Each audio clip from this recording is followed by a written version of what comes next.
पूर्ण परमात्मा पाप कर्म दंड को भी काट सकता है। अभी तक जिस भी संत व महापुरुष से मिले, उन्होंने यही बताया कि पाप कर्म फल भोगने से ही समाप्त होगा। वो प्रभु कौन है जो पाप कर्म को काट देता है, वो काल के बंधन से छुड़वा देता है। उसका क्या नाम है, पूजा की विधि क्या है? कृपया अवश्य सुनिए जगत गुरु तत्वदर्शी संत रामपाल जी महाराज के अमृत वचन। पुणात्माओं, इस प्रकार अब ये पूरे विश्व में एक अच्छी लहर दौड़ेगी, विकार रहित होंगे, और जो माया जोड़न की दौड़ लाग रही पुणात्माओं या कति खत्म होएगी ज्ञान के आधार से। एक इंसान को जो भी मिलना है उसके प्रारब्ध में लिखा हुआ है, और वो तो उसको मिलेगा ही मिलेगा।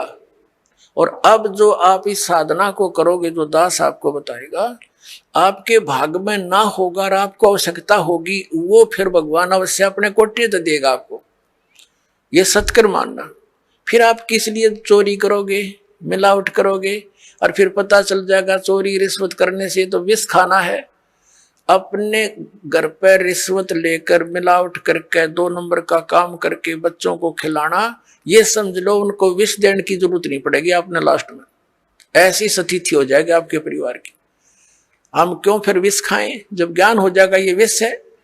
तो अभी तक हमें कोई ये बाधा करने वाला था ही नहीं कि तुम जो कर रहे हो गलत कर रहे हो, और कोई स्वयं भी उस पर रुकने वाला नहीं था। कह देता था तो खुद करता था। जैसे हमारे दादे परदादे पिताजी स्वयं हुक्का पीते थे और बच्चे साथ खड़े हो जाते, हुक्का का मुंह लगा देते, कहते थे मारूंगा तेरा, हट जा, बहुत बुरी चीज है इसको ना पीना, और खुद पीने लग रहे। तो बच्चे कब तक मानेंगे इस बात को? युवा होते हुए शुरू कर देते हैं, फिर उनको धमका भी नहीं सकते। तो ऐसे ही अभी तक जितने भी ये पंथ संत थे, ये बुराइयां नहीं छुटवा सके, क्योंकि इनके पास वो वचन शक्ति नहीं थी, और ना उनके उनसे उपदेशी को कोई आध्यात्मिक या कोई भौतिक लाभ हुआ। तो अब आपको सारे काम होंगे जो भगवान किया करता है। आपको परमात्मा मिल गया, परमात्मा के गुणों में लिखे हैं, वो रोगी को सुखी करे, निसंतान को संतान दे। भाई और भी हमारे ऊपर आने वाले प्रारब्ध के दुखों को भगवान दूर करता है, इसलिए भक्ति करते थे, इसलिए परमात्मा की खोज करते थे। ये गुण है मालिक के। जैसे बिजली के गुण हैं, बिजली के गुणों में लिखा है कि बल्ब भी जलेगा, ट्यूब भी जलेगी, पंखा भी चलेगा, कूलर भी चलेंगे, और पशुओं का चारा काटने की मशीन भी चलेगी, आटा पीसने की चक्की भी घुमाती है वो। तो ये गुण है, लेकिन वो गुण कब होंगे? जब उसका कनेक्शन मिल जाएगा, तब वो फल देगी।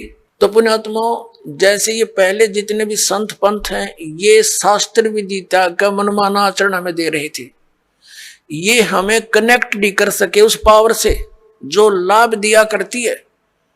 अब जैसे किसी ने 1 कीकर का लठ गाड़ के उसका तार बांध के पावर हाउस बना रखा हो, और आगे उसे सब कनेक्शन लिए बैठे हैं, तो उनके कनेक्शन भी लिए हुए हैं, लेकिन वो गुण नहीं हो रहे हैं जो इलेक्ट्रिसिटी करा करती है, क्योंकि इलेक्ट्रिसिटी का कनेक्शन है नहीं, वो तो कनेक्शन उसकी करके लटका बांध रखा है।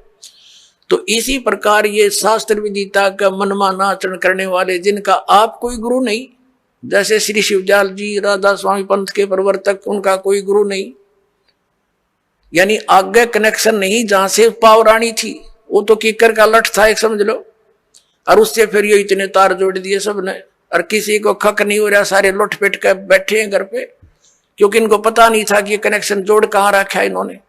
अब दास ने बताया इनको कि वो खुद भूत बना बैठा है, शिवजाल जी राधा स्वामी पंथ का प्रवर्तक। तुम्हारी क्या यही दशा आपकी होगी जो उससे संबंधित रहेंगे? तो आपने त्यागना पड़ेगा उसको। और दास बताता हमारा कनेक्शन कहाँ से है। परमेश्वर कबीर देव जी जो जुलाहा धाणक कहलाते थे, ये पावर हाउस है, ये अनंत कोट ब्रह्मांड के स्वामी हैं, और वही से हमारा पावर जुड़ा हुआ है। आदरणीय गरीबदास साहिब जी सीधे कबीर साहिब से जुड़े हुए थे, उनके शिष्य हुए सीधे। परमात्मा ने आकर उनको सतलोक दिखाया और वापस छोड़ा। उसके बाद गरीबदास जी के पास शीतल दास जी, और उसके बाद हमारे गुरु जी। हमारा कनेक्शन जुड़ा हुआ उस पावर हाउस से, कनेक्टेड तार है सारे, और वो पावर आपके पास पहुंच रही है। आप सबको लाभ होगा ना, कैसे हो, पावर का तो गुण है, वो लाभ देगी ही देगी आपको। तो इस प्रकार पुण्यात्माओं आप जी अब सुखी भी होगे, बुराइयों से भी बचोगे, क्योंकि आपको ज्ञान हो जाएगा। परमात्मा कहते हैं जब तक बच्चा अबोध रहता है, एक छोटे से बालक ने क्या देखा, पिताजी शराब पीता था, दादाजी भी घुटी लगाता था, दादाजी वो एक पशुओं का भूस भर रखा था तूड़ा एक कोठे में, दादाजी दूसरे स्थान पर शराब की बोतल पी के बाकी बची उसमें छुपा देता था और पिताजी दूसरी साइड में छुपा देता था, बच्चे देखा करते थे। एक दिन उस बच्चे ने सोचा पिताजी पीओ दादा पीओ या तो बढ़िया चीज होगी, तू भी पी ले। उसमें कीड़े मारने की दवाई थी, कोई विष था, वो बोतल भी उस तूड़े में दाबे रखी थी। उस बच्चे ने हाथ उठ मारा कि छी कोई पावे वो मैं भी पीऊं। वो अब कीड़े के जो तेल था मारने के जो विष था वो हाथ लग गया, गाल का कप में पी गया। 5-10 मिनट बाद छोड़े पड़ मरा पाया, सुना देखा और बोतल धरी कप रखा। तो पुण्यात्माओं और जब उस बच्चे को ये पता हो जाएगा कि ये तो विष है, हाथ भी ना लावर, दूसरा नबीनों का दूर रहियो भाई, ये तो मर जाएगा इससे। तो पुण्यात्माओं परमात्मा हमें ये आगाह कराते हैं कि कौन सा विष है कौन सा अमृत है। और जब आपको ये ज्ञान हो जाएगा फिर बताते हैं जैसे किरका जहर का रंग होरी हो, कहो कौन तिस खाव राम रंग होरी हो। होरी माने खुशी। जैसे कहीं पर विष का कण भी गिरा हो और आपको पता चल जाए ये विष का कण है, कहते उस कण को भी कौन खाओगा, किरके को उठा के दूर गिर का होगा, मिट्टी में दाब देगा और हाथ धोएगा, कहीं हमें प्रभाव ना कर जाए। तो परमात्मा कहते हैं जैसे किरका जहर का रंग होरी हो, कहो कौन तिस खाव राम रंग होरी हो। यानी भगवान के रंग में हम इसे रंग जाएंगे और फिर होरी होरी माने खुशी खुशी होगी हमारे घर में। इस प्रकार हम इन बुराइयों से बचेंगे और फिर सपने में भी नहीं कर सकते। सत्कर मान लियो पुण्यात्मा, आपके आसपास भी कोई किसी का धन पड़ा होगा, विष दिखाई देगा और कोशिश करोगे उसको उठा करके भाई किसका है कहाँ पर है, आप या उठाओगे ही नहीं। और चोरी तो बहुत दूर की बात, मिलावट करना, रिश्वत लेना, किस लिए लेते हैं हम रिश्वत, किस लिए लेते हैं हम ये 2 नंबर का काम किस लिए करते हैं। बड़ी कोठी हो, फिर दो बेटियां उनकी शादी करनी, उसमें कई लाखों रुपए का दहेज देना है, यही 2 कारण है हमारी ये। और बड़ी कार हो, ये 3 कारण है जो हमें इस सब बुराइयों की तरफ खींच रहे हैं। तो हमने अपने बुद्धिमत्ता के साथ और तत्व ज्ञान के आधार से इनको बिल्कुल कम करना है। अब लड़कियों को कैर बना रखा हमने, 2 बेटी होगी सारा कुनबा रोने लग जाता है, क्या होगा, क्यों, क्योंकि उनके ब्याह में खर्चा गणा करने लगे हम। ये समाज में बकवाद भर दी इन पिक्चरों ने। तो अब हमने इसको खत्म कर देना है। बेटी का ब्याह करना है सिंपल वे से करो, विवाह तो भगवान करके भेजा है, संयोग वही जोड़ता है। माँ बाप 2-2, 3-3 साल धक्के खाए जाते हैं, खिलाना ये समझ लो उनको विष देने की जरूरत नहीं पड़ेगी आपने, लास्ट में ऐसी स्थिति हो जाएगी आपके परिवार की। हम क्यों फिर विष खाएं जब ज्ञान हो जाएगा ये विष है। तो अभी तक हमें कोई ये बाधा करने वाला था ही नहीं कि तुम जो कर रहे गलत कर रहे हो, और कोई स्वयं भी उस पर रुकने वाला नहीं था, कह देता था तो खुद करता था। जैसे हमारे दादे परदादे पिताजी स्वयं हुक्का पीते थे और बच्चे साथ खड़े हो जाते, हुक्का का मुंह लगा देते, कहते थे मारूंगा तेरे, हट जा, बहुत बुरी चीज है इसको ना पीना, और खुद पीने लग रहे। तो बच्चे कब तक मानेंगे इस बात को, युवा होते हुए शुरू कर देते हैं, फिर उनको धमका भी नहीं सकते। तो ऐसे ही अभी तक जितने भी ये पंथ संत थे ये बुराइयां नहीं छुटवा सके, क्योंकि इनके पास वो वचन शक्ति नहीं थी और ना उनके उनसे उपदेशी को कोई आध्यात्मिक या कोई भौतिक लाभ हुआ। तो अब आपको सारे काम होंगे जो भगवान किया करता है। आपको परमात्मा मिल गया, परमात्मा के गुणों में लिखे हैं, वो रोगी को सुखी करे, निसंतान को संतान दे भाई, और भी हमारे ऊपर आने वाले प्रारब्ध के दुखों को भगवान दूर करता है। इसलिए भक्ति करते थे, इसलिए परमात्मा की खोज करते थे।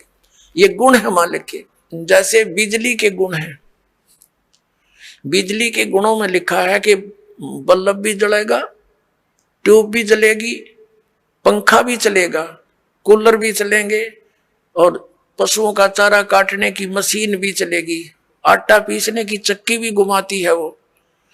तो ये गुण है, लेकिन वो गुण कब होंगे? जब उसका कनेक्शन मिल जागा, तब वो फल देगी। तो पुण्यात्माओं, जैसे ये पहले जितने भी संत पंथ हैं, ये शास्त्र विदिता का मनमाना आचरण हमें दे रहे थे। ये हमें कनेक्ट नहीं कर सके उस पावर से जो लाभ दिया करती है। अब जैसे किसी ने एक कीकर का लठ गाड़ के उसका तार बांध के पावर हाउस बना रखा हो और आगे उसे सब कनेक्शन लिए बैठे हैं, तो उनके कनेक्शन भी लिए हुए हैं, लेकिन वो गुण नहीं हो रहे हैं जो इलेक्ट्रिसिटी करा करती है, क्योंकि इलेक्ट्रिसिटी का कनेक्शन है नहीं, वो तो कनेक्शन उसकी करके लटका बांध रखा है। तो इसी प्रकार ये शास्त्र विदिता का मनमाना आचरण करने वाले, जिनका आप कोई गुरु नहीं, जैसे श्री शिवदयाल जी राधा स्वामी पंथ के प्रवर्तक, उनका कोई गुरु नहीं, यानी आगे कनेक्शन नहीं जहां से पावर आनी थी, वो तो कीकर का लठ था एक, समझ लो, और उससे फिर ये इतने तार जोड़ दिए सबने, और किसी को खक नहीं हो रहा, सारे लुट पिट कर बैठे हैं घर पे, क्योंकि इनको पता नहीं था कि ये कनेक्शन जोड़ कहाँ रखा है इन्होंने। अब दास ने बताया इनको कि वो खुद भूत बना बैठा है, शिवदयाल जी राधा स्वामी पंथ का प्रवर्तक, तुम्हारी क्या यही दशा आपकी होगी जो उससे संबंधित रहेंगे, तो आपने त्यागना पड़ेगा उसको। और दास बताता हमारा कनेक्शन कहां से है? परमेश्वर कबीर देव जी जो जुलाहा धाणक कहलाते थे, ये पावर हाउस है, ये अनंत कोट ब्रह्मांड के स्वामी हैं, और वहीं से हमारा पावर जुड़ा हुआ है। आदरणीय गरीबदास साहिब जी सीधे कबीर साहिब से जुड़े हुए थे, उनके शिष्य हुए सीधे, परमात्मा ने आकर उनको सतलोक दिखाया और वापस छोड़ा। उसके बाद गरीबदास जी के पास शीतल दास जी, और उसके बाद हमारे गुरु जी, हमारा कनेक्शन जुड़ा हुआ उस पावर हाउस से, कनेक्टेड तार हैं सारे, और वो पावर आपके पास पहुंच रही है। आप सबको लाभ होगा ना, कैसे हो, पावर का तो गुण है, वो लाभ देगी ही देगी आपको। तो इस प्रकार पुण्यात्माओं, आप जी अब सुखी भी होगे, बुराइयों से भी बचोगे, क्योंकि आपको ज्ञान हो जाएगा। परमात्मा कहते हैं जब तक बच्चा अबोध रहता है, एक छोटे से बालक ने क्या देखा? पिताजी शराब पीता था, दादाजी भी घूटी लगाता था, दादाजी वो एक पशुओं का भूस भर रखा था तूड़ा एक कोठे में, दादाजी दूसरे स्थान पर शराब की बोतल पी के बाकी बची उसमें छुपा देता था, और पिताजी दूसरी साइड में छुपा देता था। बच्चे देखा करते थे। एक दिन उस बच्चे ने सोचा पिताजी पीओ, दादा पीओ, तो बढ़िया चीज होगी, तू भी पी ले। उसमें कीड़े मारने की दवाई थी, कोई विष था, वो बोतल भी उस तूड़े में दाब रखी थी। उस बच्चे ने हाथ उठ मारा कि छी कोई पावे वो मैं भी पीऊं। वह कीड़े के जो तेल था मारने के जो विष था, वो हाथ लग गया, गाल का कप में पी गया। 5-10 मिनट बाद छोड़े पड़ मरा पाया। सुन देखा और बोतल धरी, कप रखा। तो पुण्यात्माओं, और जब उस बच्चे को ये पता हो जाएगा कि ये तो विष है, हाथ भी ना लावर, दूसरा नवीनों का दूर रहियो भाई, ये तो मर जाएगा इससे। तो पुण्यात्माओं, परमात्मा हमें ये आगाह कराते हैं कि कौन सा विष है, कौन सा अमृत है। और जब आपको ये ज्ञान हो जाएगा, फिर बताते हैं जैसे किरका जहर का रंग होरी हो, कहो कौन तिस खावे राम रंग होरी हो। होरी माने खुशी। जैसे कहीं पर विष का कण भी गिरा हो और आपको पता चल जाए ये विष का कण है, कहते उस कण को भी कौन खाओगा? किरके को उठा के दूर गिर का होगा, मिट्टी में दाब देगा और हाथ धोएगा, कहीं हमें प्रभाव ना कर जाए। तो परमात्मा कहते हैं जैसे किरका जहर का रंग होरी हो, कहो कौन तिस खावे राम रंग होरी हो। यानी भगवान के रंग में हम इसे रंग जाएंगे, और फिर होरी होरी माने खुशी खुशी होगी हमारे घर में। इस प्रकार हम इन बुराइयों से बचेंगे, और फिर सपने में भी नहीं कर सकते। सत्कर मान लियो पुण्यात्मा, आपके आसपास भी कोई किसी का धन पड़ा होगा, विष दिखाई देगा, और कोशिश करोगे उसको उठा करके भाई किसका है, कहाँ पर है, आप या उठाओगे ही नहीं। और चोरी तो बहुत दूर की बात, मिलावट करना, रिश्वत लेना। किस लिए लेते हैं हम रिश्वत? किस लिए लेते हैं हम ये 2 नंबर का काम? किस लिए करते हैं? बड़ी कोठी हो, फिर दो बेटियां उनकी शादी करनी, उसमें कई लाखों रुपए का दहेज देना है। यही 2 कारण है हमारी ये, और बड़ी कार हो। ये 3 कारण है जो हमें इस सब बुराइयों की तरफ खींच रहे हैं। तो हमने अपने बुद्धिमत्ता के साथ और तत्व ज्ञान के आधार से इनको बिल्कुल कम करना है। अब लड़कियों को कैर बना रखा हमने, 2 बेटी होगी सारा कुनबा रोने लग जाता है। क्या होगा? क्यों? क्योंकि उनके ब्याह पर खर्चा गणा करने लगे हम। ये समाज में बकवाद भर दी इन पिक्चरों ने। तो अब हमने इसको खत्म कर देना है। बेटी का ब्याह करना है, सिंपल वे से करो। विवाह तो भगवान करके भेजा है, संयोग वही जोड़ता है। माँ बाप 2-2, 3-3 साल धक्के खाए जाते हैं, संस्कार नहीं होता, परमात्मा 1 मिनट में कर देता है। तो वो मालिक का किया हुआ होता, उसको हमने सिर्फ उनको मिलन करना बच्चों का, परमात्मा की वाणी बोल दे और सिंपल साधारण तरीके से उनका विवाह कर जाओ, कभी कुछ नहीं दे। और बच्चों को भी ये ज्ञान हो जाएगा कुछ दिनों में कि परमात्मा देगा, उससे पूरा, उससे हमारा सफलता होगी। माँ बाप के दिए हुए से कभी सफलता नहीं होगी। अब हम कितना दे सकते हैं अपने बच्चे को? ये क्या माँ बाप आजीवन उसको दे सकता है सारे इतना दहेज में? नहीं दे सकता। बच्चा अपना करे और खाओ, भगवान पर आश्रित रहे, फिर भगवान देगा, तब सफलता होगी। तो ये बकवाद हमने घर करी देखम देखा, अब इसको त्यागेंगे कति, सिंपल मकान बनावांगे। आज कोठी गार्डन पे 5-10 लाख रुपये की इधर उधर से कर लिए, कोठी बना दी है, और फिर मृत्यु होगी, वह कोठी नौकी न रहेगी। आप कुत्ता बन के उसकी गली में बैठा छाया में, और वहां भी ना बैठने देखो, आते मारेगा लठ। तो हमने इतना ही काम करना है जो हमारा भक्ति में बाधक ना हो। हम सारा जीवन किले बनाने में, कोठी खरीदने के चक्कर में 100 पाप कर बैठते हैं। वो पाप हमारे साथ चले जाते हैं, वह कोठी और कार यही रह जाती है। तो इस ज्ञान के आधार से आप जी ने सबसे पहले तो हमने इस विवाह की क्रियाओं को बदलना पड़ेगा।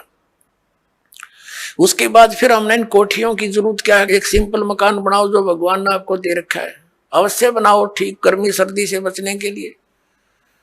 और समय की, वर्तमान की जो आवश्यकताएं हैं, आपको कार भी चाहिए, मान ले स्पीड अच्छी होगी जमाने की, मोटरसाइकिल चाहिए। आप विश्वास करना, परमात्मा आपको वो भी देगा, लेकिन सदुपयोग के लिए उसमें परमात्मा की कैसेट ला के चले, उसके अंदर भगवान की टेप चलावे, मालिक की चर्चा करता जावे आवे, तो वो आपको सबको दे सकता है। मालिक के घर में किसी चीज की कमी नहीं, लेकिन दुरुपयोग ना हो। और हमेशा परमात्मा देगा, उसी में सफलता प्राप्त होती है। और भगवान तो इस मिट्टी का सोना बना के दे दे आपको, पता नहीं कहां कहां से बरकत कर देगा। बीड़ी शराब मांस तम्बाकू छोड़ दिया, आप पर बरकत होगी। आपके रोग होना था वो लागत 10 लाख रुपये, 2 लाख रुपये, अरे 100 रुपया की दवाई से मालिक ठीक कर देगा, बहाना सा करके, तो होगी बचत सारे शुरू। और पाप से दूना दुख होता बढ़ता चला जाता है। एक पैर में थोड़ा सा दर्द होया था एक व्यक्ति के, नौका टांग कट के पीछा छूटा, और अब नाम लेने के बाद डॉक्टर सलाह देते हैं कि टांग कटती अगर तो 2 दिन लेट हो जाता था। अब वो टांग बच गई 200 रुपये की दवाइयों से। तो पुण्यात्माओं, पुण्य और पाप के ऐसे फल अलग अलग बन जाते हैं। तो हम पुण्य करेंगे तो परमात्मा हमारे साथ होगा, विधान है उसका। तो जो हानि ज्यादा होनी है वह थोड़े में टल जाएगी। परमात्मा कहते हैं कि सतगुरु शरण में आने से आई टले बला, और जय मस्तिष्क में सूड़ी हो वह कांटे में टल जा। यदि हमारे प्रारब्ध के अंदर मृत्यु होनी हो तो परमात्मा कहते हैं कांटा लग जाने से उसको इतने में ही आपके उस पाप को वो परमात्मा कैंसिल करवा देगा। तो इसलिए भगवान की खोज हम किया करते थे। तो पुण्यात्माओं, हमारे जो अध्यात्म गुरु थे वो तत्व ज्ञानहीन और हमारे सदग्रंथों से अपरिचित थे। पहले पवित्र हिंदू धर्म से पहले कोई मजहब नहीं था। जो कोई भक्ति या तो करता नहीं था, करता था तो वेदों अनुसार ही करता था। पवित्र हिंदू धर्म का उत्थान आदि शंकराचार्य जी से माना जाता है। आज से 2520 वर्ष पूर्व उनका जन्म हुआ, यानी ईसा जी से 508 वर्ष पूर्व। उसके बाद ही ईसाई धर्म का उत्थान हुआ। ईसा जी का जन्म आज से 2012 वर्ष पहले हुआ और उस ईसाई धर्म के बाद ही मुसलमान धर्म का उत्थान हुआ। लगभग 1400 वर्ष उसको हुए हैं। हमारा जन्म पवित्र हिंदू धर्म में हुआ। हिंदू धर्म के जो सदग्रंथ माने जाते हैं, पवित्र चारों वेद, पवित्र श्रीमद् भगवत गीता, पवित्र पुराण, और हमारे जो आचार्य शंकराचार्य और ये मंडलेश्वर जो हिंदू धर्म के गुरुजन ये कहते थे कि हम पुराणों, वेदों और गीता अनुसार तुम्हें ज्ञान दे रहे हैं, और इनको कख भी पता नहीं था पुराणों, वेदों और गीता जी का। अब आपको थोड़ा सा ज्ञान देते हैं कि श्रीमद् भगवत गीता जी का ज्ञान किसने बोला। अपुण्यात्माओं, इसको तत्व ज्ञान कहते हैं। अब ये ज्ञान तो सबने पता है, किसी से पूछ लो तुरंत उत्तर दे देता है कि श्रीमद् भगवत गीता का ज्ञान किसने बोला? श्री कृष्ण जी ने बोला। अपुण्यात्माओं, यदि इतना ही कहने से बात बन जाती तो फिर गुरुओं की आवश्यकता क्या थी इन सदग्रंथों को समझने की? श्रीमद् भगवत गीता के अंदर श्री कृष्ण जी का तो रोल ही नहीं कहीं पर भी। अपुण्यात्माओं, ये वचन सुनोगे तो उठ पटांग लगेगी आपने, क्योंकि आप जी ने ऐसे गुरु मिले जिन आज तक यो ज्ञान निर्णय करके बताया ही नहीं। 7वें अध्याय के 29वें श्लोक में जिस तत्ब्रह्म के विषय में कि उसको जानकर फिर प्राणी केवल जरा और मरण से ही छूटने का प्रयत्न करता है, तो किम तत्ब्रह्म 8वें अध्याय के गीता जी के प्रथम श्लोक में प्रश्न किया अर्जुन ने। गीता ज्ञानदाता ने 8वें अध्याय के 3रे श्लोक में उत्तर दिया कि वो परम अक्षर ब्रह्म है। तो पुण्यात्माओं, ये सर्वपुरुष कौन है? ये स्वयं ब्रह्म है, ये काल है, ये गीता ज्ञान बोल रहा है। अक्षर पुरुष कौन है? जो 7 संग ब्रह्मांड का स्वामी है, उसका यहाँ कोई रोल नहीं है। इसलिए हमारे इस अध्यात्म ज्ञान में इस पृथ्वी लोक पर विशेषकर 2 पुरुषों का, 2 भगवानों का रोल है। एक तो इस सर्वपुरुष यानी ब्रह्म का, जो श्री कृष्ण जी में प्रवेश करके गीता जी का ज्ञान बोल रहा है, जिसने ज्ञान बोला। और दूसरा परम अक्षर ब्रह्म है, जो उत्तम पुरुष तो अन्य परमात्मा उदारते यह लोक चरमावि से विभर्ती अवे ईश्वर है। गीता जी अध्याय नंबर 15 के श्लोक नंबर 17 में। और 8वें अध्याय के 3रे श्लोक में गीता ज्ञानदाता स्वयं कहता वो परम अक्षर ब्रह्म है। तो ये गीता ज्ञानदाता 8वें अध्याय के 13वें श्लोक में कहता कि ओम इति एकाक्षरम ब्रह्म व्यवहारण माम अनुसमरण ये प्रयाति तदन देहम स याति परमागति। मुझ ब्रह्म का केवल एक ओम मंत्र है, और इसका जो उच्चारण करके श्रवण करता हुआ शरीर छोड़कर जाता है, ओम नाम से मिलने वाली जो परम गति उसको प्राप्त होता है। वो कौन सी है? ब्रह्मलोक। ओम नाम से ब्रह्म का है, ब्रह्मलोक में रहता है ब्रह्म, तो ब्रह्म प्राप्ति होती है। 8वें अध्याय के 16वें श्लोक में लिखा है कि ब्रह्मलोक पर्यंत भी जन्म मृत्यु के अंदर है। ये भी पूर्ण मोक्ष नहीं हुआ, क्योंकि ब्रह्मलोक में गए हुए प्राणी भी वापस आते हैं। और गीता ज्ञानदाता स्वयं भी कहता है 2 अध्याय के 12वें श्लोक में, 4 अध्याय के 5 और 9 श्लोक में, 10वें अध्याय के 2 श्लोक में कि अर्जुन तेरे और मेरे बहुत जन्म हो चुके। इसलिए 18वें अध्याय के 62वें श्लोक में गीता ज्ञानदाता कहता है कि तू सर्वभाव से उस परमेश्वर की शरण में जा, उसकी कृपा से ही तू परम शांति को, सनातन परम धाम को प्राप्त होगा। गीता जी अध्याय नंबर 15 के श्लोक नंबर 4 में कहा कि जब तत्वदर्शी संत मिल जा, उसके बाद उस परमेश्वर के उस परम पद की खोज करनी चाहिए, जहां जाने के बाद साधक फिर लौटकर कभी संसार में नहीं आते। और जिस परमेश्वर ने सब ब्रह्मांडों की रचना की है, और केवल उसी की भक्ति करो, ये गीता ज्ञानदाता कहता है। तो इससे सिद्ध है कि श्रीमद् भगवत गीता का ज्ञान देने वाले से भी कोई और एक सुप्रीम पावर है। अब श्रीमद् भगवत गीता का ज्ञान कौन दे रहा? जो ये कह रहा कि मेरा एक ओम नाम है, ओम नाम ब्रह्म का है, और ये ब्रह्म कौन है? ये काल है। इसने प्रतिज्ञा कर रखी है कि मैं कभी किसी के समक्ष नहीं आऊंगा, मेरे कर्म और जन्म अलौकिक है। गीता जी अध्याय नंबर 4 के श्लोक नंबर 9 में यह कहता कि अर्जुन मेरे जन्म और कर्म दिव्य है, अलौकिक है। अब पुण्यात्माओं, अब हम आपको श्रीमद् भगवत गीता जी का ज्ञान किसने बोला ये थोड़े से संक्षिप्त में सुनाएंगे। श्री कृष्ण जी का तो रोल ही नहीं है गीता जी के ज्ञान में। कैसे कि श्री कृष्ण जी युद्ध के पक्ष में नहीं थे इस महाभारत के युद्ध में, और 3 बार वो गए हैं शांति दूत बनकर, समझाने की चेष्टा की है कौरव और पांडवों को।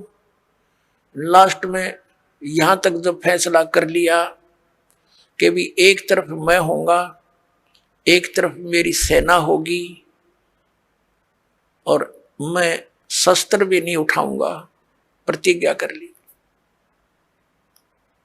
तो पुण्यात्माओं, जो महापुरुष ये कहता हो कि मैं हथियार भी नहीं उठाऊंगा, क्या फिर वो युद्ध की सलाह दे सकता है?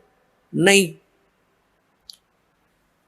अब जब इसने देखा कि इसने इस काल भगवान ने ये गीता जी अध्याय नंबर 7 के श्लोक नंबर 24 और 25 में स्पष्ट करता है कि मैं अपनी योग माया से छुपा रहता हूं, मैं कभी किसी के समक्ष नहीं होता, ये मेरा अटल अनुतम अवय अनुतम यानी घटिया अटल नियम है।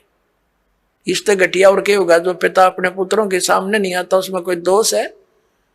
तो इस कारण इस प्रकार वो स्पष्ट करता है कि मैं अपनी योग माया से छुपा रहता हूं, और मुझ अव्यक्तम व्यक्तिम आपन मनन्ते, मुझ अव्यक्त को मैं तो अव्यक्त रहता हूं और मुझे कृष्ण मान रहे हैं ये मूर्ख जन समुदाय। I am not Krishna, Gita ज्ञानदाता कहता है। अब ये इसके जन्म और कर्म कैसे अलौकिक है पुण्यात्माओं? ये काल जो है, जैसे आप जी ने श्री शिव पुराण के अंदर इस विद्वेश्वर संहिता के अंदर देखा, आपको दिखाएंगे, तो उसके अंदर क्या लिखा है कि ब्रह्मा और विष्णु जी का आपस में इसी बात पर युद्ध हो गया। ब्रह्मा जी कहते हैं विष्णु जी कि मैं तेरा जनक हूं, मैं तेरा बाप हूं, तेरी उत्पत्ति मैंने की है। विष्णु जी कहते हैं मैं तेरा बाप हूं, तेरी उत्पत्ति मेरी नाभि कमल से हुई है। इसी बात पर इनका युद्ध हो गया।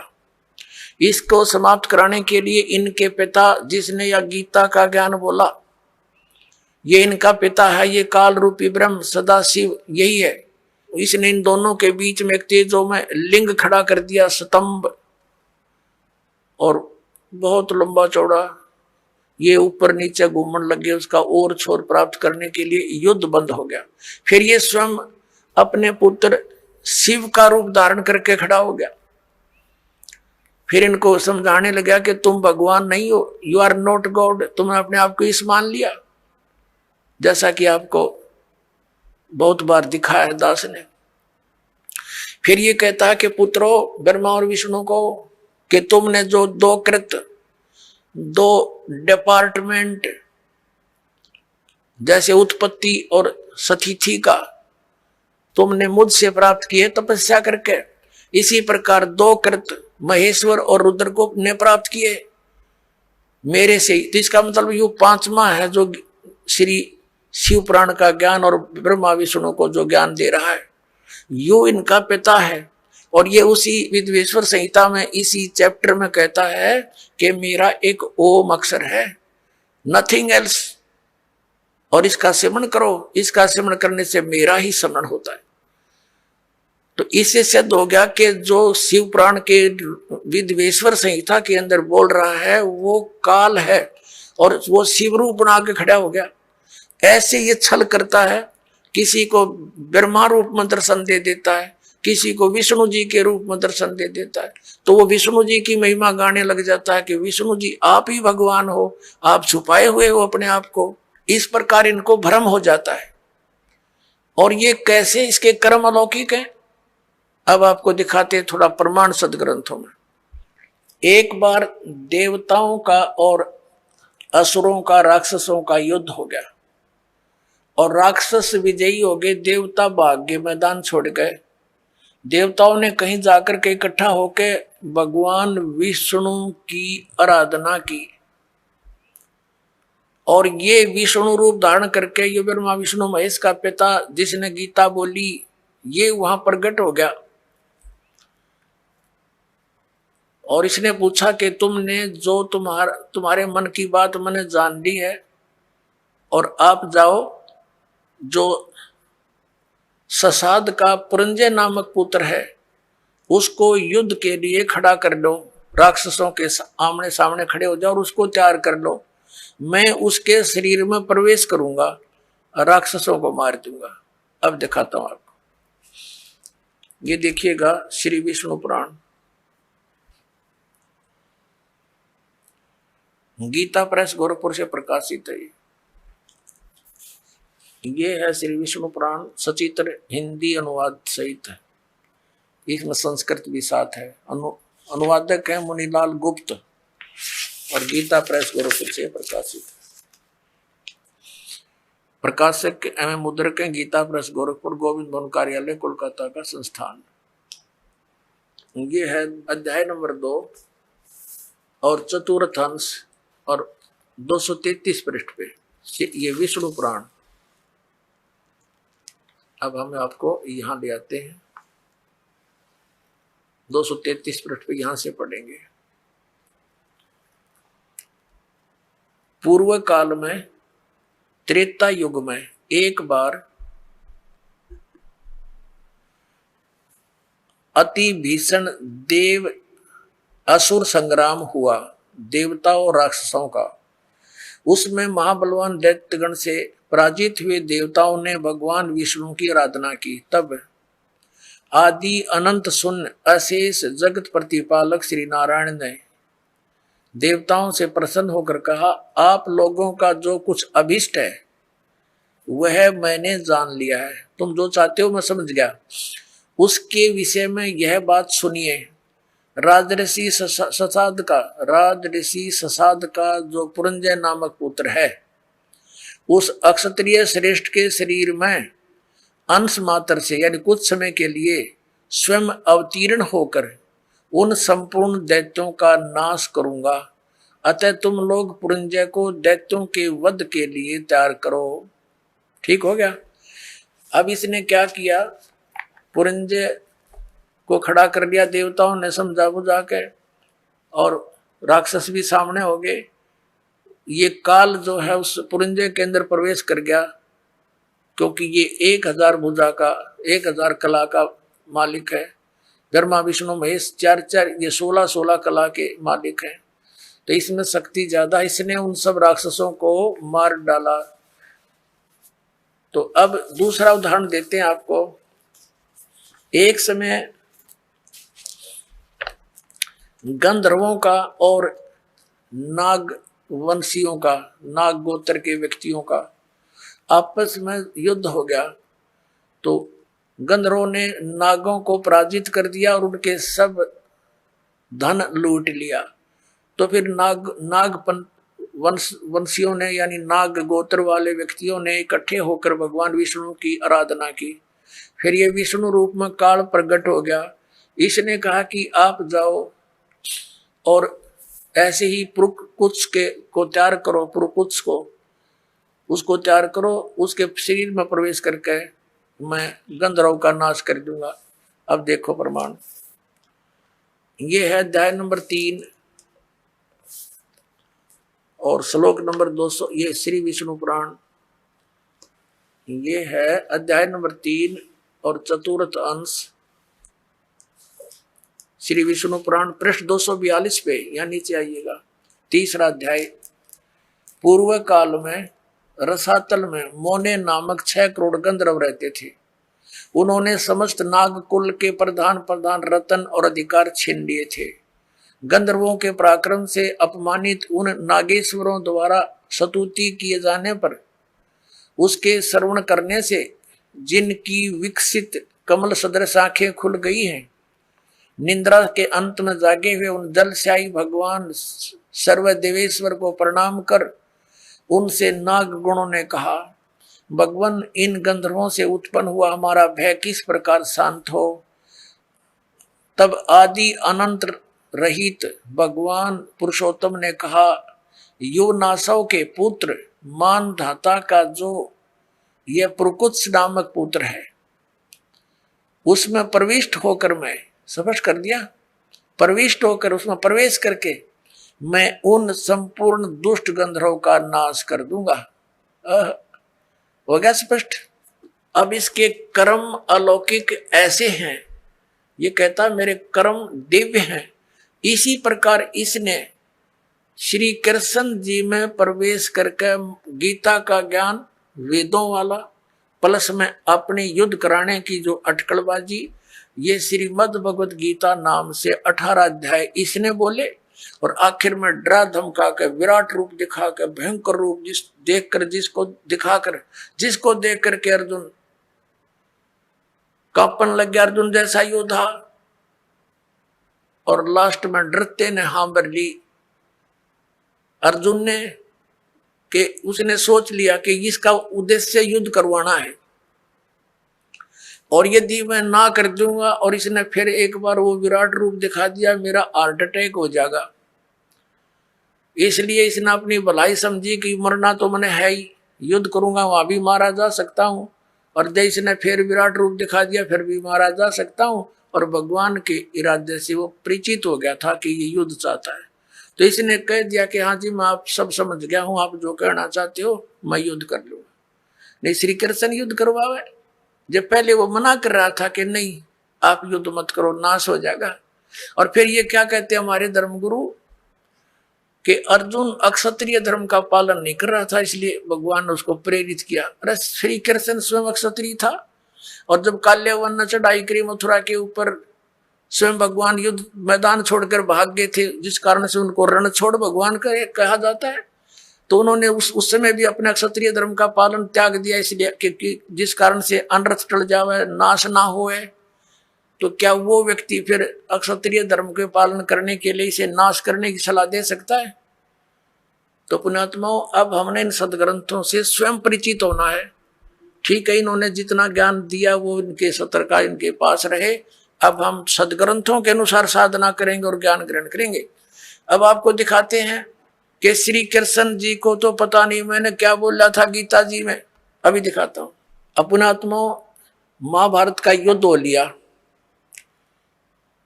कौरवों का नाश हो गया, पांडव राजगद्दी पर विराजमान हो गए। उसमें श्री कृष्ण के अंदर से काल निकल गया, ओनली श्री कृष्ण विद्यमान था, प्रेजेंट था। एक दिन श्री कृष्ण जी ने कहा कि अब मैं वापस जाता हूं द्वारका को और तुम अपना राज करो। अर्जुन ने कहा कि भगवान आप हमें कुछ सत्संग अध्यात्म ज्ञान सुना कर जाओ क्योंकि आप हमारे गुरु हो, एक सत्संग करके जाइयो। जब श्रोतागण सामने बैठे थे, अर्जुन और कृष्ण वहां पर टहल रहे थे, सत्संग का समय के इंतजार कर रहे थे, श्रद्धालु आ रहे थे। तब श्री कृष्ण जी से अर्जुन ने कहा भगवान कृपा मुझे वही ज्ञान सुनाना जो आपने युद्ध के दौरान सुनाया था, यानी वो गीता जी का ज्ञान बताना। अब मैं भूल गया हूं, बुद्धि के दोष से मुझे याद नहीं रहा। श्री कृष्ण जी कहते हैं कि तू बड़ा श्रद्धाहीन है अर्जुन, तू बड़ा बुद्धिहीन है, तूने उस ज्ञान को याद क्यों नहीं रखा। और अर्जुन पर तो डांट मार रहे हैं कि तूने याद क्यों नहीं रखा, और स्वयं कह रहे हैं अब मैं पूरा ज्यों का तो तुझे उसको नहीं बता सकता क्योंकि उस समय मैंने योग युक्त होकर ये ज्ञान बोला था। भले आदमियों, जब युद्ध के इसे खतरनाक भयंकर समय में योग युक्त हुआ जा सकता है तो इस पीस में क्या दिक्कत आ गई योग युक्त होने में। अब हो जा 2 मिनट लागे तो ज्ञान होता, उसने बोला हो तो उसने बोला ही नहीं था। ये श्री कृष्ण में प्रवेश करके काल बोल गया। जैसे आप देखते हो एक प्रेत आत्मा दूसरे के शरीर में प्रवेश कर जाती है और वो प्रेत बोलता रहता है, बहुत कुछ बोल जाता है। उसके जाने के बाद जिस शरीर की वो आत्मा अपने सचेत होती है, फिर उसको कोई अन्य ही बताते हैं ऐसे बोल रहा था तू, ऐसे बोला, ऐसे बोला। उसको कुछ नहीं पता होता मैंने क्या बोला, और ही बताते हैं। फिर वो कहने लग जाता मैंने एक दिन ऐसे बोला। तो ऐसे श्री कृष्ण जी में प्रवेश करके उसकी आत्मा को दबा कर ये काल बोल गया सारे काम में। और उसके निकलने के बाद फिर ओरिजिनल कृष्ण था वो क्या बोलता है दिखाता हूं आपको। देखिए ये संक्षिप्त महाभारत द्वितीय खंड, ये द्वितीय खंड गीता प्रेस गोरखपुर से प्रकाशित है। संपादक तथा संशोधक हैं जयदयाल गोविंद का, जिसने श्री मद्भुत गीता का भी अनुवाद किया है। गीता प्रेस गोरखपुर से प्रकाशित है, गीता प्रेस गोरखपुर से। इसके 667 पृष्ठ पर आप जी को ले चलते हैं। ये देखिएगा पृष्ठ नंबर 667, 667, और ये है संक्षिप्त महाभारत। संक्षिप्त महाभारत। अब यहां आ गया। जन्मेजय ने पूछा, ब्रह्मन, शत्रुओं का नाश हो जाने के बाद जब महात्मा श्री कृष्ण और अर्जुन सभा में बैठकर वार्तालाप कर रहे थे, उस समय उनमें क्या बातचीत हुई? तो वैशंपायन जी कहते हैं, कहा राजन, श्री कृष्ण के सहित अर्जुन ने जब अपने राज्य पर पूरा अधिकार प्राप्त कर लिया तो वे दिव्य सभा भवन में आनंद से रहने लगे। एक दिन सज्जनों से घिरे हुए वे दोनों मित्र स्वेच्छा से घूमते घूमते सभा मंडप के ऐसे भाग में पहुंचे जो स्वर्ग के समान सुंदर था। पांडुनंदन अर्जुन श्री कृष्ण के साथ रहकर बहुत प्रसन्न थे। एक बार उन्होंने उस रमणीक सभा की ओर दृष्टि डालकर भगवान से ये वचन कहे, देवकी नंदन, जब युद्ध का अवसर उपस्थित था उस समय मुझे आपके महात्म का, अब यह चर्चा हो रही है इनकी, और ज्ञान और महात्म का ज्ञान और ईश्वरीय स्वरूप का दर्शन हुआ था। किंतु केशव, अब आपने स्नेहवश पहले मुझे जो ज्ञान का उपदेश किया था वह सब इस समय बुद्धि के दोष से भूल गया है। उन विषयों को यानी गीता, श्रीमद् भगवत गीता के ज्ञान को सुनने के लिए बार बार मेरे मन में उत्कंठा होती है। इधर आप जल्दी ही द्वारका जाने वाले हैं, अतः पुनः उस सब विषय को, वह विषय मुझे सुना दीजिए। वैशंपायन जी कहते हैं, अर्जुन के ऐसा कहने पर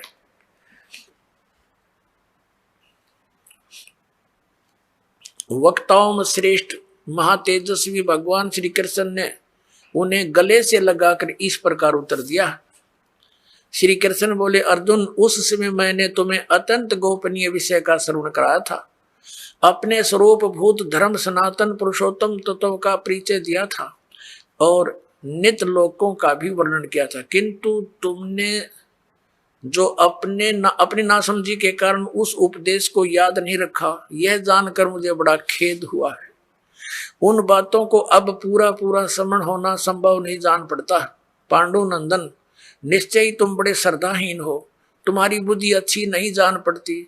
अब मेरे लिए उस उपदेश को ज्यों का त्यों दोहरा देना कठिन है, क्योंकि उस समय योग युक्त होकर मैंने परमात्म तत्व का वर्णन किया था।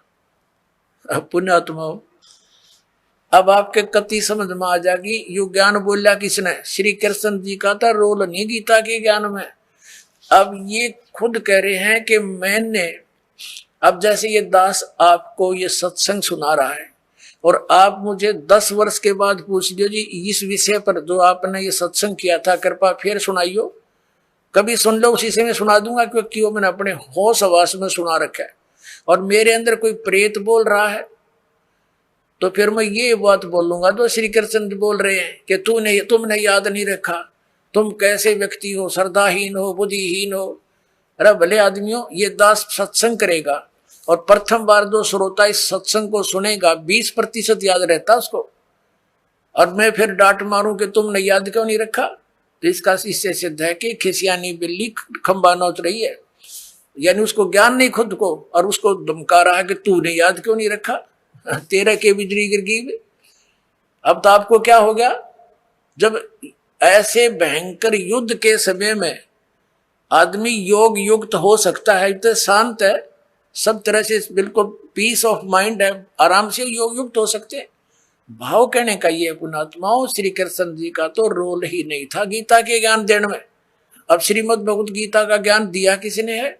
ये काल ने दिया। गीता जी अध्याय नंबर 11 के श्लोक नंबर 32 में स्वयं कहता है कि अर्जुन, मैं काल हूं और देख तेरे सामने ये मेरा वास्तविक रूप है, और इस रूप का यानी जो मैंने अब तुझे ये रूप दिखा है, इस रूप का पहले ना तो किसी ने पहले दर्शन हुआ, ना आगे कोई कर सकता। ये तेरे ऊपर रहम करके मैंने ये अपना विराट रूप दिखा। पुण्यात्माओं, यदि श्री कृष्ण जी बोल रहे होते गीता तो ये शब्द नहीं कहते कि ये मेरा विराट रूप पहले किसी ने नहीं देखा, क्योंकि श्री कृष्ण जी तो अपना विराट रूप कौरवों की सभा में दिखा चुके थे। उस विराट में दिन रात का अंतर है। अपनात्माओं, एक तो 60 वाट का बल्ब हो, ट्यूब हो, और एक हो 1000 वाट की, तो कितना अंतर है। ट्यूब दोनों है, लेकिन वो 1000 वाट वाली 60 वाट वाली से भिन्न होती है। तो इसी प्रकार इन दोनों ने ही विराट रूप दिखाया था, उसमें भिन्नता थी। और ये शब्द श्री कृष्ण जी नहीं कह सकते कि पहले किसी ने नहीं देखा और आगे कोई नहीं देख सकता।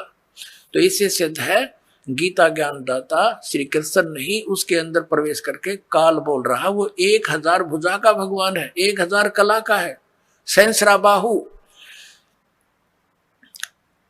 अब 11वें अध्याय की 21वें श्लोक में अर्जुन कहता है कि हे सहस्रा बाहु, हे 1000 भुजा वाले भगवान, अपने उसी चतुर्भुज रूप में आ जाओ। क्योंकि वो श्री कृष्ण मान रहा था उसको, और श्री कृष्ण इज विष्णु, विष्णु जी जो है ये 4 भुजा के भगवान है। अब इस दास की नजरों से आपको पता चलेगा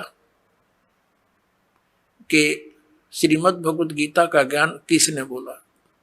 और दूसरा और अन्य प्रमाण एक ये है कि श्री कृष्ण तो अर्जुन के साले थे।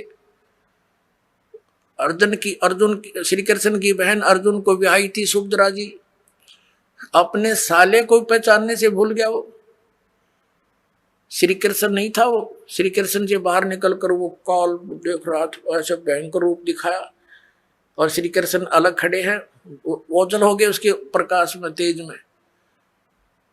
तब अर्जुन पूछता है, हे महानुभाव आप कौन हो, मैं आपको नहीं पहचानता। तो क्या श्री कृष्ण थे वह? और भी ढेर सारे प्रमाण हैं कि श्री कृष्ण जी ने गीता का ज्ञान नहीं कहा। श्री कृष्ण जी ने पहले कभी काल नहीं कहा अपने आप को, बाद में कभी काल नहीं कहा। श्री कृष्ण जी के पास तो ये जितनी गौवें थी, ग्वाल बाल थे, गोपियां थी, सब आकर के प्यार पाते थे, उसकी तरफ देखते रहते थे, निहारते रहते थे। क्या वो काल हो सकते हैं? तो पुण्यात्मा, श्रीमद् भगवद गीता का ज्ञान इस सर्वपुरुष ब्रह्म ने दिया, जो ब्रह्मा विष्णु महेश का पिता है, और इसी को हमारे धर्म गुरु, इसी को परम ब्रह्म बोलते हैं। इस काल को कि ये मूर्ति रहित है, ये आकार में आया तो सदाशिव बन गया, ब्रह्मा जी बताते हैं। और फिर इसने अपने शरीर से एक स्त्री की निकाली अपने शरीर से, जो इसके श्री अंग से अलग होने वाली नहीं थी। वो कौन थी? वो दुर्गा थी। वो परमेश्वर ने निकाली थी इस काल के पेट से, जो आपको सृष्टि रचना में बहुत बार बताया और सुनाया गया है। तो ये श्री शिव पुराण के अंदर आप देखते हो, रुद्र संहिता के अंदर आपको कल भी दिखाया था और भी दिखाएंगे समय आने पर। तो उसके अंदर स्पष्ट है कि श्री दुर्गा जी से और श्री शिव यानी इस कसत काल रूपी भगवान से विष्णु जी की उत्पत्ति हुई, इन दोनों के सृष्टि क्रम से, और ऐसे ही ब्रह्मा जी की उत्पत्ति की। और फिर विद्वेश्वर संहिता में ये आपने देख लिया, 5 बोलने वाला ये अलग है, और शिव, विष्णु, ब्रह्मा और रुद्र, ये चारों को ये उपदेश दे रहा है। तो ये काल रूपी ब्रह्म जो है, इसने गीता जी का ज्ञान बोला, और इसने अपनी सतिथि बताई कि तेरे और मेरे बहुत जन्म हो चुके, अर्जुन तो नहीं जानता, मैं जानता हूं। और इसलिए परम अक्षर ब्रह्म की तरफ 18वें अध्याय के 62वें श्लोक में इसने कहा है, यदि तूने पूर्ण मोक्ष चाहिए, परम शांति की अवस्था चाहिए, तो उस परम अक्षर ब्रह्म की शरण में जा, उसकी कृपा से ही तू परम शांति को और सनातन परम धाम को प्राप्त होगा। फिर उसके लिए ऑप्शन छोड़ दिया कि उसके लिए तत्वदर्शी संतों की खोज कर, वो संत जैसे बताएं तू वैसे भक्ति कर, तब तेरा पूर्ण कल्याण होगा। बोलो सतगुरुदेव।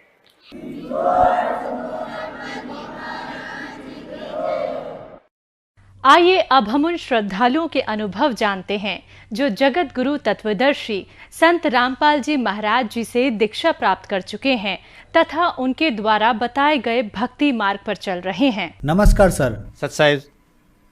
सर क्या नाम है आपका? सर मेरा नाम रामगोपाल दास है। सर कहाँ से आए हैं आप? सर मैं सोनीपत ज्ञाननगर से आया हूँ। सर आपने संत रामपाल जी महाराज से नाम दीक्षा कब ली? सर मैंने संत रामपाल जी महाराज से दीक्षा सन 2013 में ली थी। उससे पहले हमारी भगतमती ने और मेरी छोटी बिटिया ने सन 2011 में संत रामपाल जी महाराज से नाम और दीक्षा ली थी। सर संत रामपाल जी महाराज से नाम दीक्षा लेने से पहले क्या आप कोई भक्ति साधना भी करते थे? जी सर, हम बहुत ही भक्ति साधना करते थे। उससे पहले मैं लगातार 30-32 वर्ष तक ये शिव जी की कांवर वगैरह भी लेके आया। 17 साल तक जय दुर्गे जागरण मंच ज्ञाननगर का मैं कैशियर रहा 17 साल तक, लेकिन उस भक्ति में हमें कोई फ़ायदा नहीं हुआ। सर मैंने पहले बहुत गुरु बनाए, हमने इतने गुरु बनाए, जहाँ पर भी जिसने जो कह दिया कि आप वहाँ चले जाइए, हम वहीं चले जाते थे। हमने दुनिया भर के गुरु बनाए, लेकिन हमें उन गुरुओं से कोई फ़ायदा या कोई लाभ नहीं हुआ। सर फिर आप संत रामपाल जी महाराज की शरण में कैसे आए? सर संत रामपाल जी महाराज की शरण में पहले मेरी भगतमती और मेरी बिटिया वे दोनों लगी हुई थी। सन 2011 से वे संत रामपाल जी महाराज की शरण में लगे थे। संत रामपाल जी महाराज की शरण में आने से पहले की घटना है कि हम बालाजी जाया करते थे।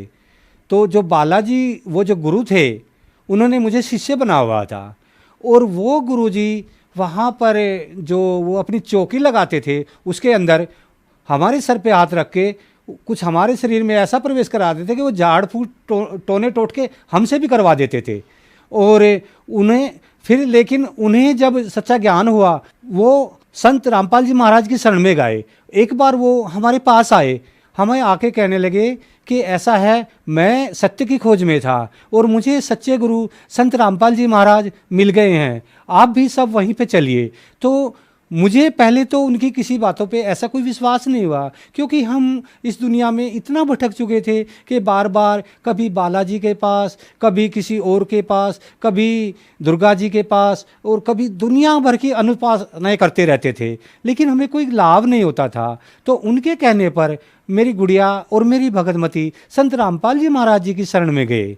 सर आपको क्या लाभ प्राप्त हुए संत रामपाल जी महाराज से नाम दीक्षा लेने के बाद? सर लाभ तो संत रामपाल जी महाराज की शरण में जाने के बाद हमें इतने हुए कि जिनका हम बखान नहीं कर सकते। उस मालिक की शरण में जाने के बाद, संत रामपाल जी महाराज जी की शरण में जाने के पास सबसे बड़ा लाभ तो हमें ये हुआ कि जो मेरी भगतमती है पुष्पा देवी, वो कैंसर से पीड़ित थी, 4th स्टेज पे जा चुकी थी वो। तो कैंसर के लिए हम यहाँ पे लोगों ने हमें सलाह दी कि आप डॉक्टरों के पास जाइए। हमने पहले तो पानीपत डॉक्टरों को दिखाया, तो वहाँ पे डॉक्टर गुप्ता थे। उन्होंने कहा कि मेरे को तो 100% लग रहा है कि आपकी भगतमती को कैंसर है, आप इनकी जांच कराइए। तो मैंने कहा कि ठीक है भैया, कैंसर तो है। उसके बाद फिर हम रोहतक में गए, वहाँ रोहतक मेडिकल में दिखाया, वहाँ पे सभी जांचें कराई गई। उन सभी जांचों में भी इनको कैंसर बताया गया, और कैंसर भी इनकी दोनों ब्रेस्ट में बताया गया। तो उसके बाद सर हम वहाँ से फिर उन्होंने हमें दिल्ली भेज दिया। हम दिल्ली गुरु तेग बहादुर हॉस्पिटल पहुँचे। गुरु तेग बहादुर हॉस्पिटल पहुँचने के बाद उन्होंने फिर हमारे बहुत सारे टेस्ट किए, FNAC की और बहुत ब्लड टेस्ट, सैंपल, दुनिया भर के सैंपल लिए। तो वो सभी के सभी पॉजिटिव पाए गए, यानी उन सभी में कैंसर की पुष्टि हो गई। अब एक तो हमारी आर्थिक स्थिति इतनी खराब, ऊपर कैंसर जैसी भयानक जानलेवा बीमारी, हम वहीं खड़े खड़े हॉस्पिटल में रोने लगते थे। हम इतने हालात ख़राब थे कि हम कह नहीं सकते। उसके बाद में फिर हमारी भगतमती ने संत रामपाल जी महाराज से प्रार्थना लगाई कि मालिक, हम तो दिल्ली भी आ गए और दिल्ली भी इन लोगों ने हमें कैंसर ही बताया है।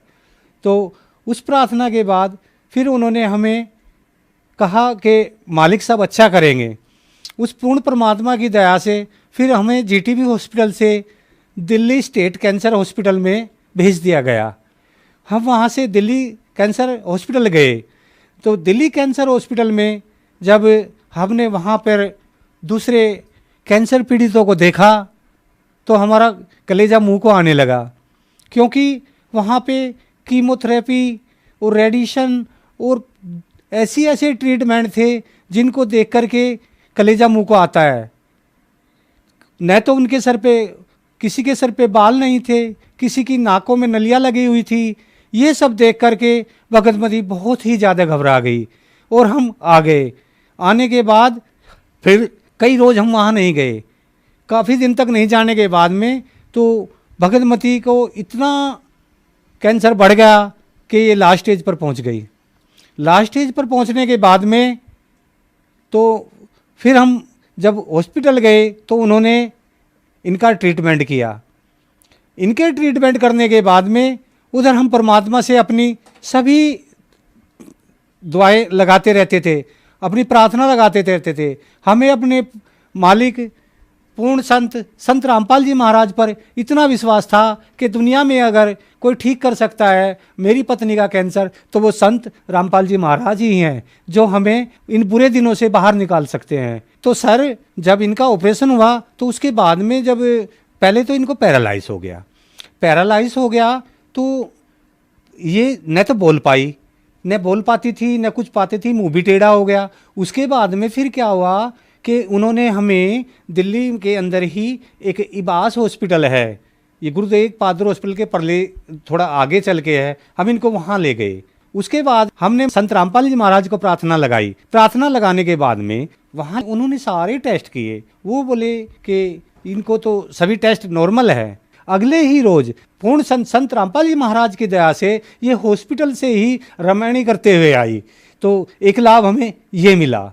और उसके बाद में जब हम इनके टाके कटवाने के लिए गए तो जैसे ही ये अंदर टाके कटवाने के लिए माइनर ओटी में घुसी तो वहाँ पे जिस डॉक्टर ने इनका ऑपरेशन किया था, डॉक्टर सौरभ हैं, वो डॉक्टर सौरभ से तो जब हमने उनको देखा तो उनका नीचे का शरीर तो एक डॉक्टर की था, लेकिन ऊपर का शरीर जितना था मेरे पूर्ण संत रामपाल जी महाराज का बिल्कुल वही शरीर मैं देखकर चुंधिया गया कि ये मेरे गुरुजी मेरे हॉस्पिटल में क्या करने आ रहे हैं। मैं जैसे ही उधर गया डॉक्टर अंदर जा चुके थे। उसके बाद में मैं अपनी सीट पर बैठ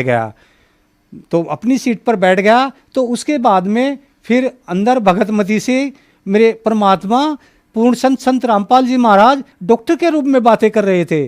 तो इन्होंने पूछा कि मैं कब तक ठीक हो जाऊंगी, मेरे टाके कटेंगे, इनमें क्या कुछ होएगा। उन्हें कहा पुष्पा जी जो आपको कैंसर था वो तो आपका चला गया, और क्या आप नहीं चाहते मुझे तो और भी बहुत काम करने हैं, मैं कहीं दूसरी जगह भी जाऊंगा, और इस दुनिया में तो रावण कैसे रणधीरम भी नहीं रहे, तो आप जो है भक्ति पे लगे रहो, परमात्मा सब ठीक करेंगे। जो ही मेरी भगतमती माइनर ओटी से टाके कटवा के बाहर निकली तो इन्होंने मुझे बताया कि आज तो अंदर ऐसा हो गया कि डॉक्टर सौरभ वही सारी बातें कर रहे थे जो हमारे गुरुजी संत रामपाल जी महाराज जी करते हैं।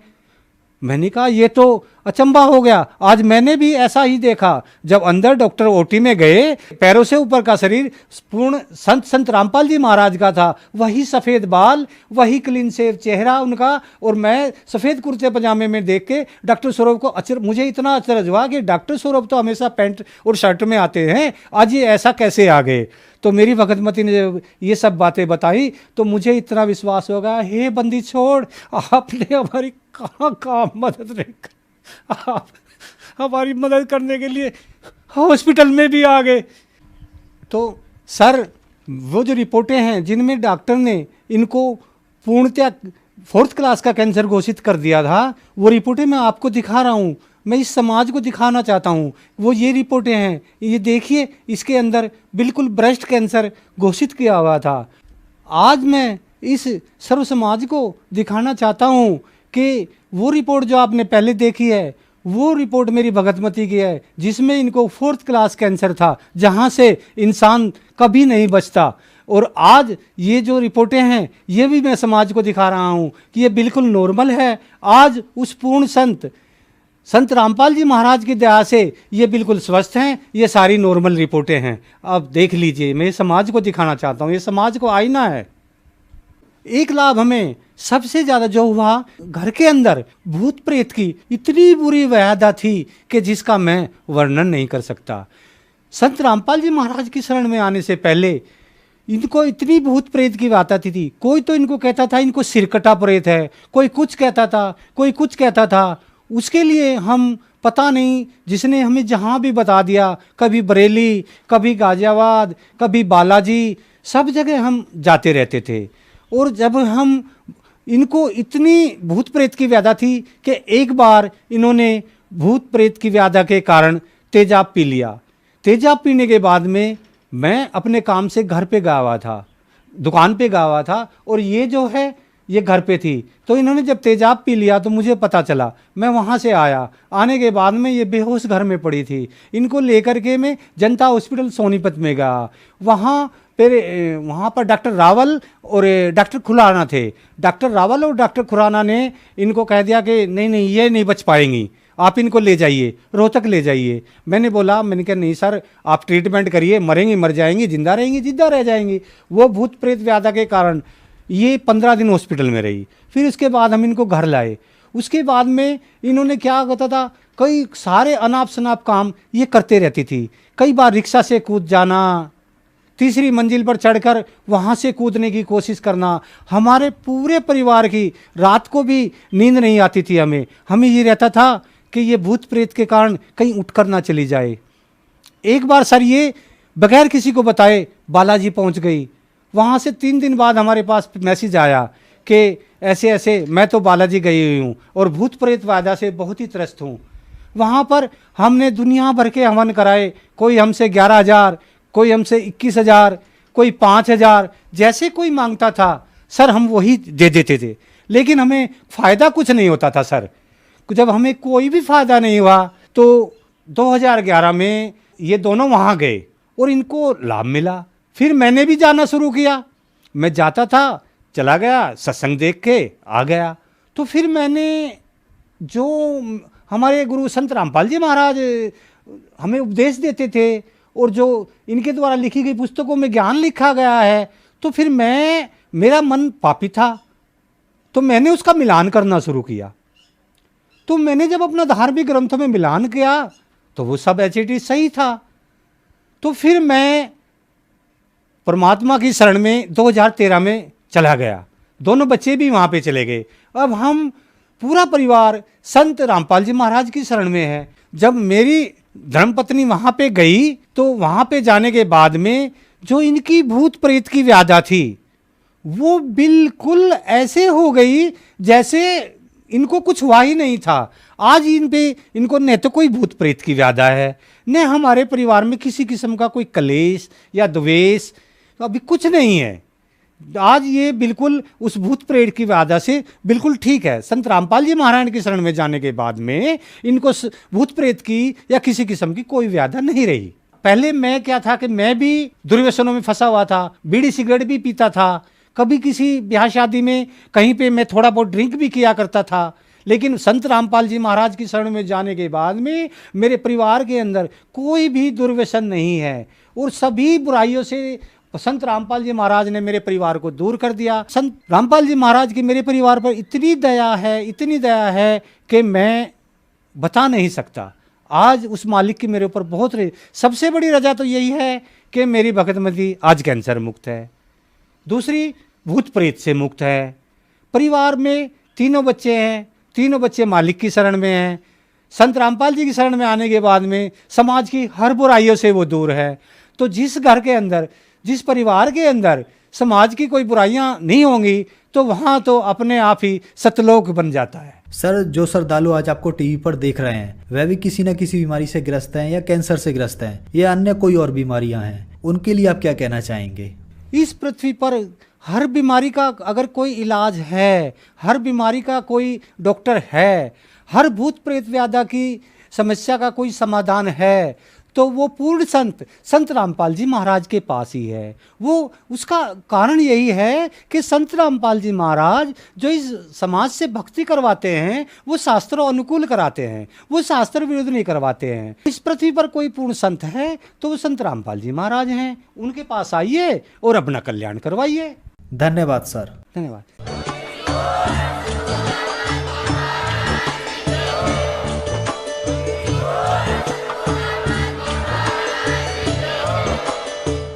सुन रहे थे जगत गुरु तत्वदर्शी संत रामपाल जी महाराज जी के मंगल प्रवचन। अधिक जानकारी के लिए विजिट कीजिए हमारी वेबसाइट www.jagatgururampalji.org। संत रामपाल जी महाराज जी के शुभ आशीर्वाद से पूरे विश्व भर में 500 से भी ज्यादा नाम दीक्षा केंद्र हैं, जिन पर संत रामपाल जी महाराज जी द्वारा ऑनलाइन निशुल्क नाम दीक्षा दी जा रही है। अपने नजदीकी नाम दीक्षा केंद्र का पता करने के लिए संपर्क करें 8222